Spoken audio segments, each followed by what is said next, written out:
Bienvenidos y bienvenidas, familia del balonmano al Punto Fuerte, el podcast de preparación física en balonmano.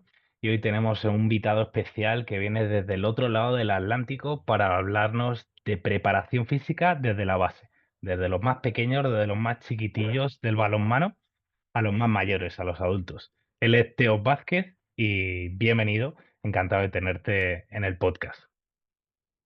Muchísimas gracias. La verdad es un honor poder participar de estas infografías, de estas entrevistas. Tenía muchas ganas de empezar a participar del Punto Fuerte. Así que nada, la verdad que agradezco muchísimo la posibilidad y obviamente vamos a aprovechar para dar la mayor información posible. Vamos a presentarte un poquito, Teo. Y bueno, el enlace que tenemos con él es a través de la academia. Él es alumno de la maestría internacional, el curso más extenso y más avanzado que tenemos dentro de la academia. Y bueno, fue valiente porque nos escribió para participar de alguna manera en la academia. Y por supuesto, pues nosotros siempre estamos abiertos a colaborar, a compartir conocimiento y a tirar abajo las barreras que haya en el mundo del balonmano, porque como yo lo considero, tanto el balonmano como el Punto Fuerte es una familia y todo aquel o aquella que quiera aportar es bienvenido y por eso Teo hoy está con nosotros. Y cuéntanos un poquito más de quién es Teo, qué hace y qué puedes aportar, ¿no? a este canal. Dale, perfecto. Bueno, yo soy Teo Vázquez, soy profesor de educación física, soy preparador físico también. Quizás vengo de otro palo, mi lenguaje nativo es el rugby, por así decirlo. He jugado más de 10 años, 11 años.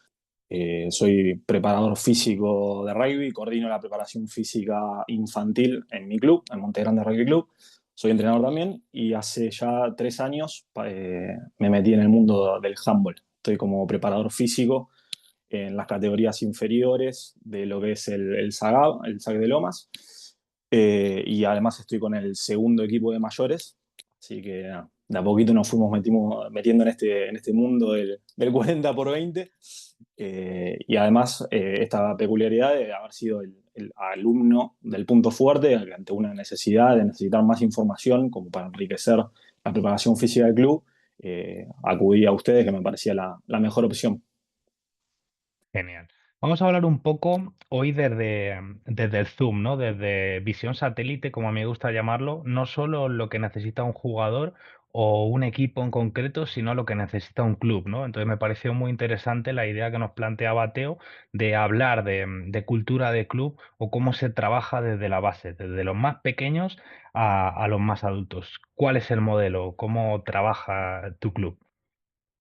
Mira, la verdad que cuando yo entro al Sagab, encuentro un club con una fuerte cultura competitiva y que eso te obliga a estar al nivel de los equipos, al nivel de la demanda de los equipos.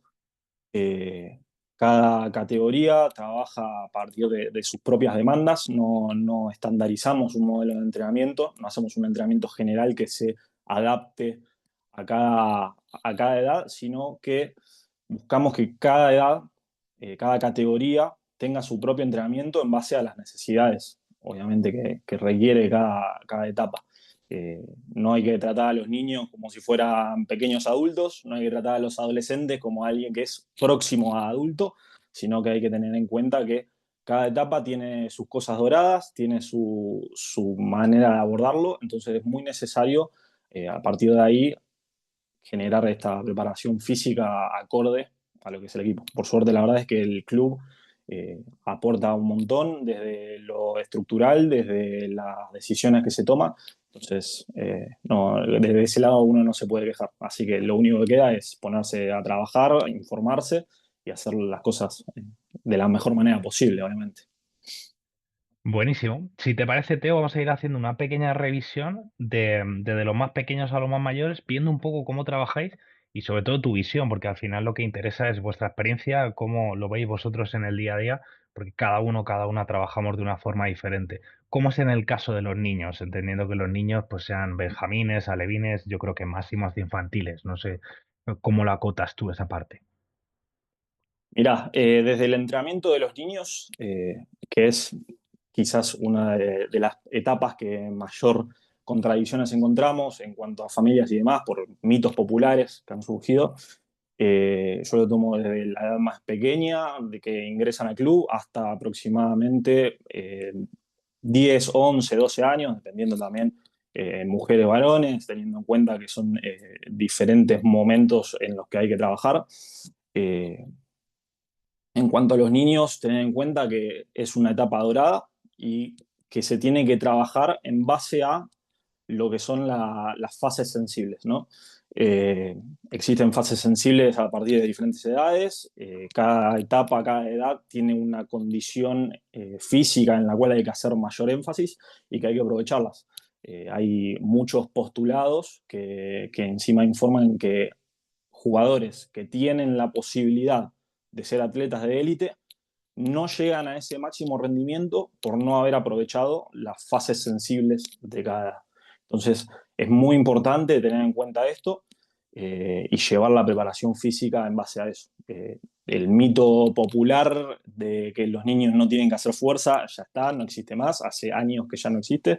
Ese mito popular surge de un estudio hecho en los 60 de niños japoneses que trabajaban en un puerto de manera esclava, de manera de bajos recursos, digamos, que eso también puede haber llegado a influir, que no es lo mismo que una preparación física con alguien idóneo en un club. Entonces, tener en cuenta de que hay situaciones, demandas en el juego, de que necesitan un entrenamiento extra.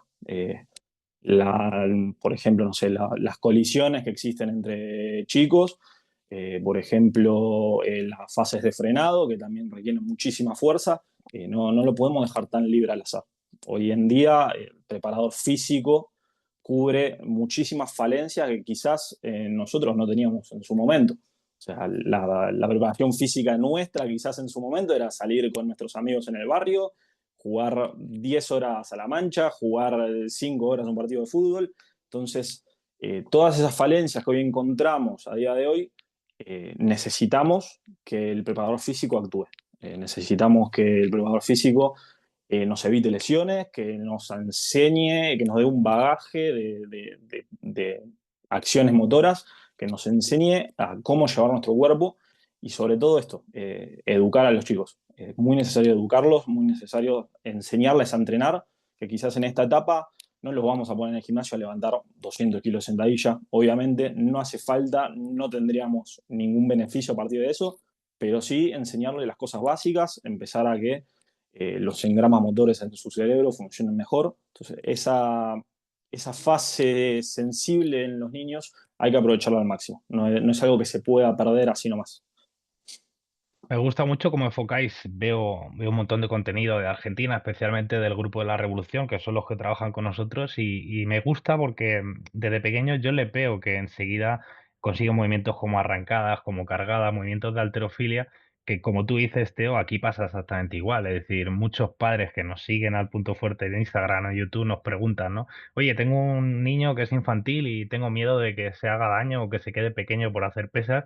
Entonces nosotros todavía seguimos, ¿no? Con esa cultura de educar y además más desde tu lado, ¿no? Que se unen las dos partes de profesor de educación física con preparador físico. Entonces que vayamos poco a poco limpiando esa imagen que hay, pues entiendo, de la cultura de Arnold, del mundo de la musculación, que al final, pues bueno, también es nuestra herencia, ¿no? Yo como digo, la preparación física de balonmano viene de eso. Al final, incluso la ciencia del entrenamiento es una ciencia joven en comparación con la matemática o la física, y llevamos 2 días en esto como quien dice, ¿no? Entonces, yo cuando era chaval, a mí me ponían a hacer gradas y me ponían a hacer pesas y me ponían a hacer series en la pista de atletismo. Entonces, está claro que al final, cuando uno se acerca a la ciencia del entrenamiento y cuando va avanzando todo esto, pues te vas dando cuenta que hay cosas que hay que actualizar y qué mejor manera, ¿no? Que con este tipo de contenido, ya sea audiovisual, ya sea en formación o lo que estáis haciendo vosotros en el club.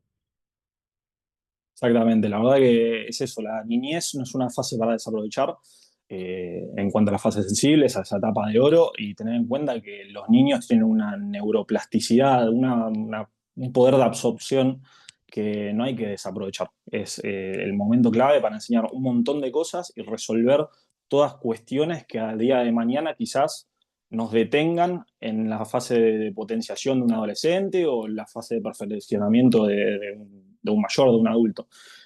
No podemos dejar de aprovechar todas esas oportunidades y en lo posible que todos aquellos preparadores físicos, profesores que se aboquen a esas edades, eh, se preocupen constantemente por informarse, por ayornar nuevas ideas, por buscar nuevos métodos de entrenamiento y tener en cuenta que tienen un rol muy importante dentro de un club. Que no es solamente, bueno, entré a un club y me dieron las categorías más chicas porque no me conocen, porque soy nuevo, sino que realmente tener una categoría chica, una categoría infantil, requiere muchísimo trabajo, muchísimo. No es algo que te toca por descarte, digamos, sino que es algo que hay que aprovechar. Eso me parece muy interesante porque, como tú dices, suele pasar, ¿no? Que pues a los que están empezando, a los más jóvenes, les dejan los niños, pero para mí es una gran responsabilidad. De hecho, yo siempre he empezado con adultos porque no he querido esa responsabilidad de trabajar con los niños, también porque no entiendo tanto como tú imagino esa parte pedagógica y me gusta que vengan un poco más enseñados, ¿no? Pero muchas veces incluso están más enseñados que los adultos, porque un niño con 6 o 7 años ya tiene una motricidad muy buena, una bisagra de cadera, una profundidad de sentadilla, que muchos me llegan con 20 25 al equipo senior y no saben hacer un peso muerto o no saben hacer una flexión en condiciones, ¿no? Entonces, qué interesante esa visión que al final digas, oye, pues que tengas el equipo de chicos, de niños o de infantiles es un peso importante, ¿no? Y sobre todo esto de aprender a entrenar, quizás, porque son hábitos que se tienen que ir adquiriendo. Un chico allá a partir de los 7 8 quizás menos, quizás más, tiene que entender que a entrenar se viene a entrenar. Yo creo que el entrenamiento no arranca en el momento en el que arranca la entrada en calor o en la que uno presenta el entrenamiento, sino que arranca mucho antes. Sino en llegar, tener los bolsos acomodados, los bolsos preparados, saber que yo antes de entrenar tengo que merendar, desayunar, tengo que haber comido algo, tengo que tener mi bolso listo, no haberme olvidado las zapatillas, no haberme olvidado los botines, las medias, las camisetas, el short. Entonces, son todos esos hábitos que uno puede ir entrenando y el día de mañana, porque la realidad es que un preparador físico en categorías inferiores trabaja para el otro. Uno no termina nunca de disfrutar esos logros que se van encontrando, sino que es algo que va a disfrutar mañana el entrenador de los juveniles, el entrenador de los mayores, y es un rol que a uno le toca aceptar, aunque a veces duela un poquito, ¿no? Justo abriendo un poco el tema, aunque nos desviemos, ¿cómo es la figura del preparador físico en Argentina? Porque en España es cierto que cuesta, ¿no? Hay muchos clubes, incluso de élite o casi élite, que no tienen preparador físico o si lo tienen es únicamente en las categorías senior. No hay a lo mejor presupuesto o gente suficiente que pueda abordar la preparación física específica en balonmano. Mira, la realidad es que en Argentina el deporte es bastante amateur, entonces uno trabaja en base a los recursos que tiene, pero sí la realidad es que hoy cada vez más se empieza a tomar la figura importante del preparador físico. Los jugadores entienden que ya con solo el talento no alcanza, sino que realmente tienen que potenciar esas habilidades físicas como para poder terminar de explotar. Entonces, por lo menos en mi club, en el Sagao, hay una fuerte corriente de preparación física en la que estamos completamente en comunicación entre los diferentes preparadores físicos. Hacemos una bajada de línea, todos trabajamos los mismos conceptos de la misma manera. En Monte Grande, en el que sería mi club, que quizás voy también un poquito para el lado del rugby también, al estar coordinando la preparación física con un colega, buscamos que todo el tiempo haya comunicación, que haya una bajada de línea, que haya evaluaciones, que podamos recolectar datos. Entonces, eh, hoy en día en Argentina se está tomando mucho la importancia de los preparadores físicos y me parece que es algo fundamental y donde uno también no deja de explotar su negocio, porque quieras o no, es nuestro trabajo, es el que nos lleva el pan a la mesa, entonces también es una gran oportunidad de nosotros de empezar a formarnos, de empezar a meternos en el tema, de especializarnos y poder aprovechar ese cupo que hoy en día tanto resuena, ¿no? Que tan importante es, que quizás antes no tenía tanta importancia, solo se le daba importancia a lo estratégico, a lo táctico, y que hoy en día se sabe que se necesita un sustento físico también. Qué bueno. Vamos a saltar Un poquito más hacia adelante vamos a hablar de los adolescentes, los ubico ahí entre los 13, 14, 15 y 16, cómo trabajáis con ellos y me interesa especialmente si ves grandes diferencias entre niños y niñas, chicos y chicas. Bien, es una edad compleja también. Podemos charlar horas y horas acá de cada fase en sí. En cuanto a adolescentes, lo que vamos a buscar siempre es una manera de trabajar progresiva. En la primera fase de la pubertad, con ya el empuje puberal a favor nuestro, donde podemos empezar a trabajar un montón de cuestiones más, quizás en la primera parte, hasta los 14, 15 años, nos vamos a encontrar con una fase de que el chico está reconfigurando su cuerpo. De repente un brazo le creció más que el otro, una pierna le creció más que la otra, vos lo ves caminando por la casa y se lleva puesto todas las paredes, todos los marcos de las puertas. Entonces hay que trabajar esa reconfiguración del cuerpo y que hay una cierta dicotomía porque al mismo tiempo es una fase en la cual se le puede sacar muchísimo provecho. Entonces, mismo como se hablé de la fase de la niñez, hay que estar a nivel de poder aprovechar esas fases.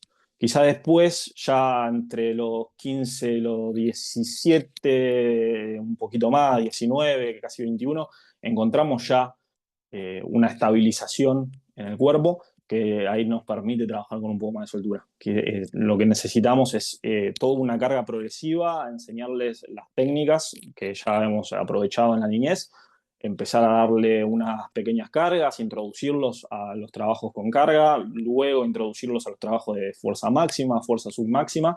Entonces, es una manera de ir llevándolo metodológicamente, aprovechando siempre cada fase. Después, en lo que es el entrenamiento diferente entre hombres y mujeres, sí, se encuentran diferencias. Tengamos en cuenta que quizás desde lo fisiológico el hombre puede llegar a tener un poquito más de estabilidad en lo que es lo hormonal, que lo único que a nosotros nos puede llegar a interferir es el decaimiento hormonal a medida de los años, cuando las mujeres tienen otro ciclo hormonal, que el ciclo menstrual, quieras o no, influye en el entrenamiento. Hay que saber aprovecharlo, hay que saber que no se puede utilizar un mesociclo como utilizaríamos en los hombres, sino que aprovechar cada fase del ciclo menstrual para descargar o cargar o trabajar ciertas capacidades. No es lo mismo trabajar en la fase menstrual, premenstrual, que en la fase ovulatoria o preovulatoria. Entonces, hay que tener en cuenta todos esos casos, ¿no? Quizás a mí lo que me ha servido en su momento es haber trabajado en dos grupos, dividido grupo uno y grupo 2. Grupo uno, las chicas que estaban dentro de la fase preovulatoria, ovulatoria, y grupo 2, las que estaban en la fase menstrual o premenstrual, que quizás sí necesitamos empezar a bajar un poco las cargas porque no tienen tanta tolerancia o puede llegar a ser hasta más lesivo. Eh, Hay que tener en cuenta eso también, no se puede dejar de lado y no es una diferencia mala, sino que es una diferencia que se puede potenciar un montón y que es lo lindo también de la preparación física. Encontrar todo el tiempo estas diferencias, ¿no? Estos momentos en los que nos tenemos que adaptar a ciertas cosas que quizás en los libros o en el profesorado de educación física o en algún curso de preparación física no lo tenés tan servido y que llega el día en el que te chocas con la realidad y que tenés que empezar a adaptar esas cosas, esas cuestiones, que obviamente teniendo una base teórica se hace mucho más sencillo. Pero obviamente estas diferencias hay que saber aprovecharlas, hay que saber potenciarlas, las diferencias en las edades hay que saber potenciarlas, así que es muy importante eso.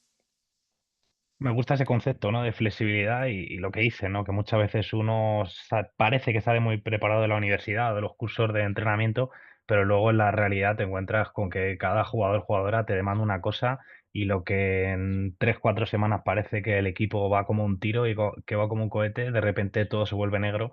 Entonces ahí está, ¿no? La habilidad del artesano de poder irte adaptando a eso, ¿no? Y como dato curioso, Teo, ¿cómo hacéis con esa individualización de los chavales que se desarrollan muy rápido o otros que se desarrollan un poquito más lento? Y en un tramo de un año o dos se notan muchísimas diferencias. De a lo mejor uno que ya prácticamente con 15 tiene toda su barba, musculatura grande y casi levanta peso como un adulto, y el otro que suele quedarse chiquitito y a lo mejor va un poco más lento, ¿no? En el desarrollo. ¿Cómo hacéis con eso?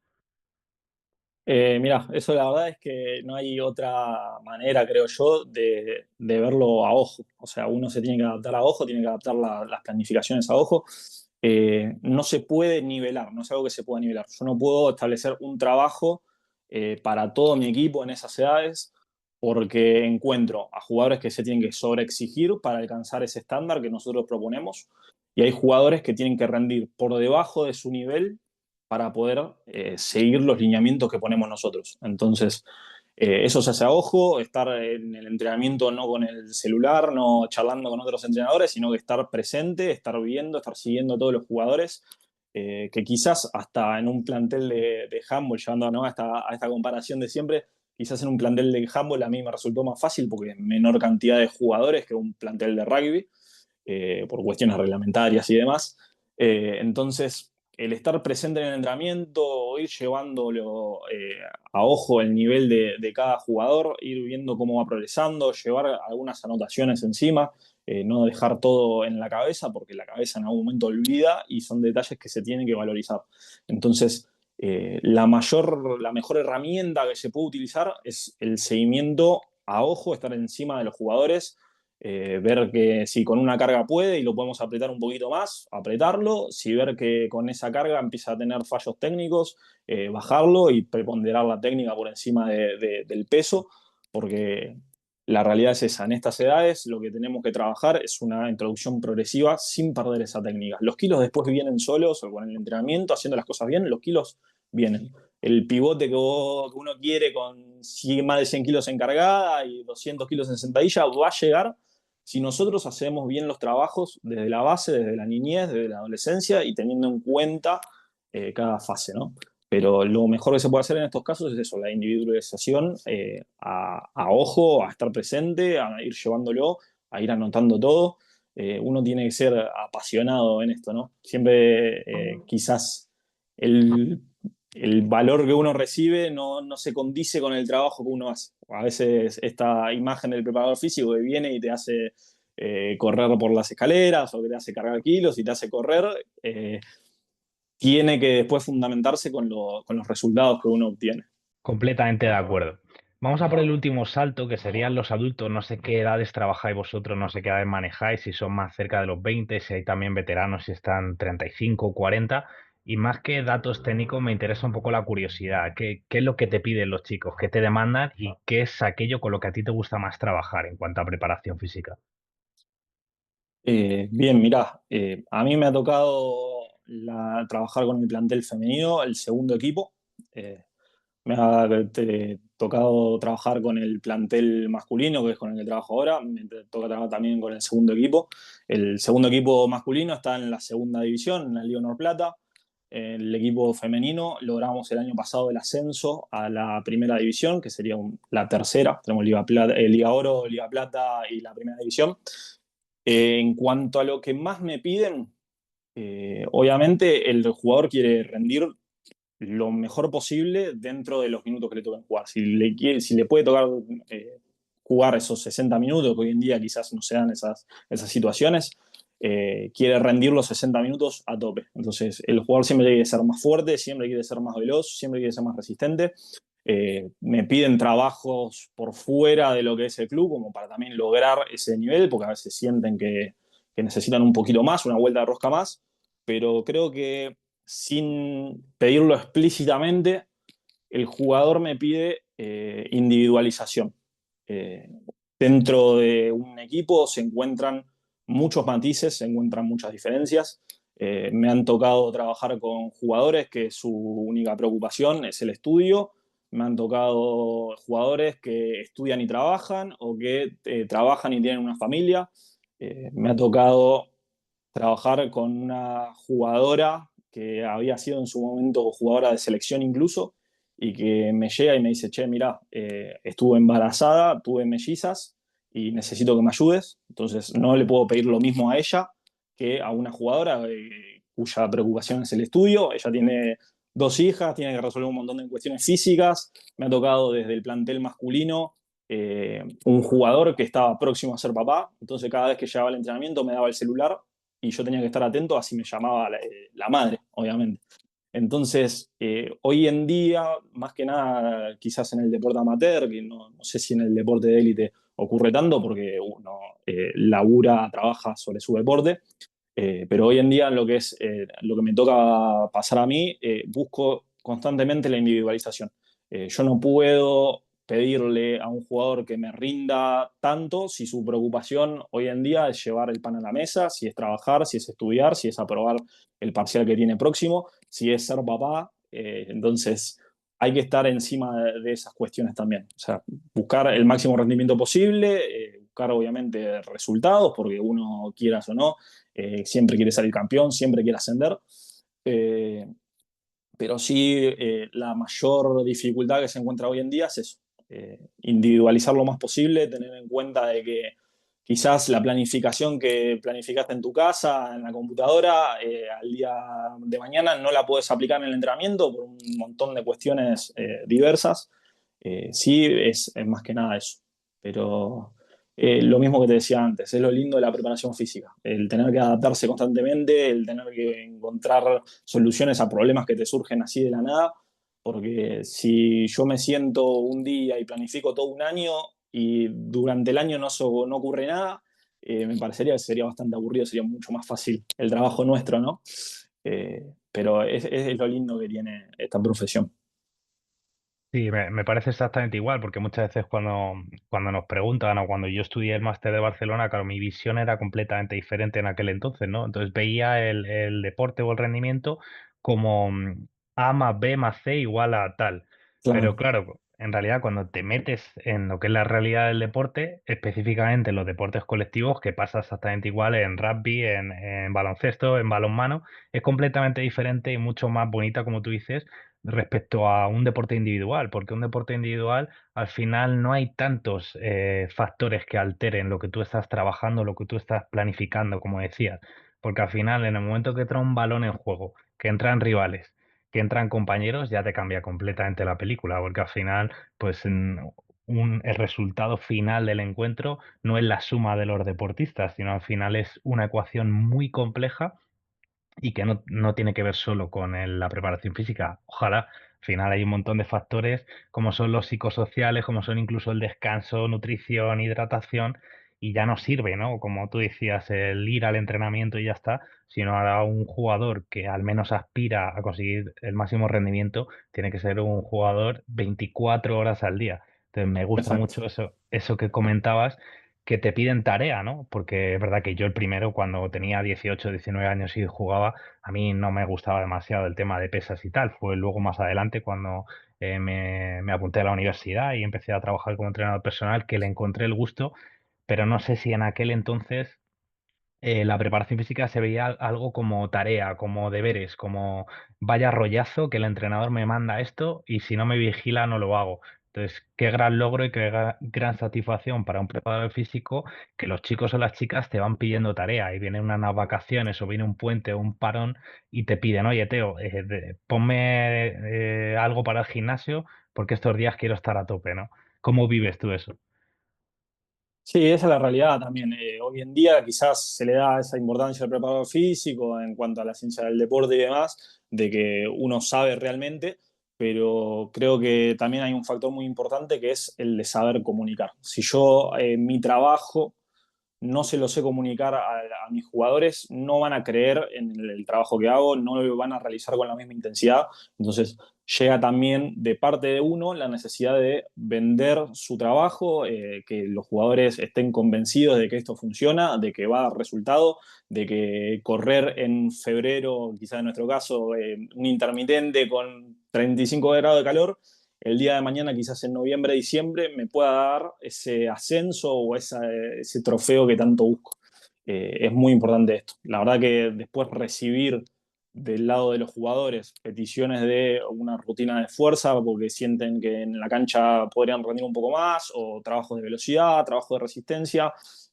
Mismo jugadores que me dicen, che, mira, nosotros entrenamos lunes, miércoles, viernes, yo los lunes no puedo venir, dame un trabajo que pueda realizar en mi casa o dame un trabajo que pueda realizar en un gimnasio y yo sumo también ese estímulo, por más de que no pueda estar en el club con los jugadores. Eso la verdad que es importantísimo, encontrar jugadores que están realmente comprometidos con el equipo, con los objetivos que nos proponemos. Entonces, quizás con estas responsabilidades que uno lleva por fuera del club, a veces se complica un poquito más, y ves a estos jugadores comprometidos realmente queriendo buscar esas soluciones a los problemas que les resultan. He llegado a recibir pedidos de trabajo de jugadores que quizás se iban 2 semanas a la playa de vacaciones.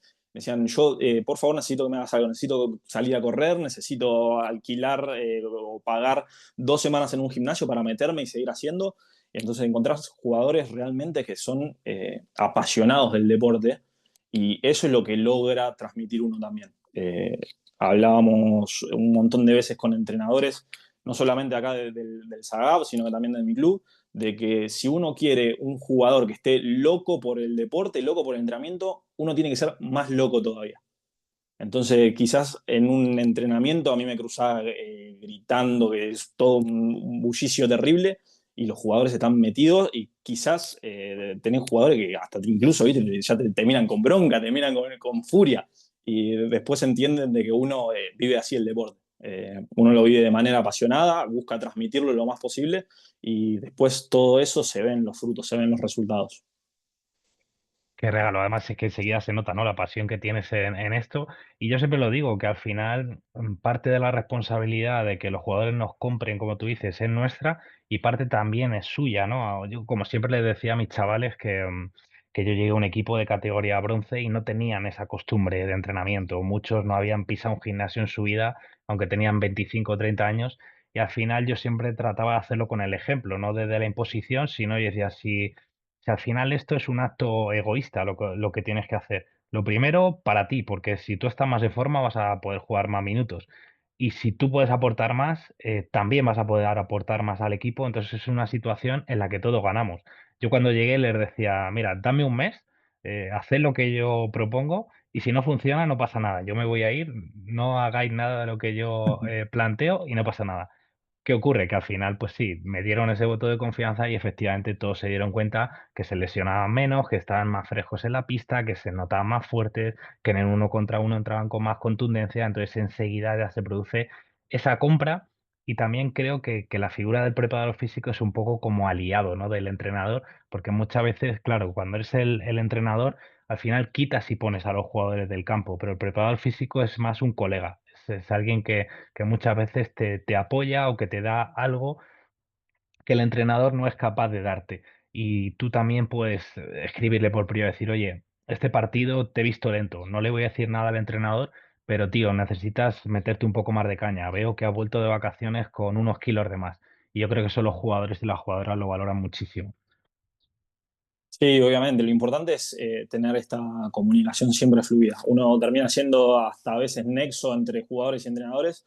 Yo he tenido la suerte de que todos los entrenadores con los que he trabajado hemos tenido grande relación. Hemos hablado 10 millones de veces, nos hemos quedado hasta tarde hablando. Ha habido entrenadores, si se me permite, le mando un saludo a Sebastián Cara, que hoy en día pudo emigrar y estar trabajando en Italia. Así que de esto del handball, hemos capaz de terminar nuestro partido y nos quedábamos los partidos siguientes tomando mate, charlando, conversando, viendo cómo podíamos solucionar algunas cuestiones que se nos aparecían. Hoy en día tengo también la oportunidad de trabajar con grandes colegas, con Ezequiel, con Sergio, no me quiero olvidar ninguno, porque si el día de mañana ven esta entrevista, ¿viste? No quiero sonar descortés. Pero son unos equipos de trabajo increíbles, y mismo con los jugadores hay muchísima relación.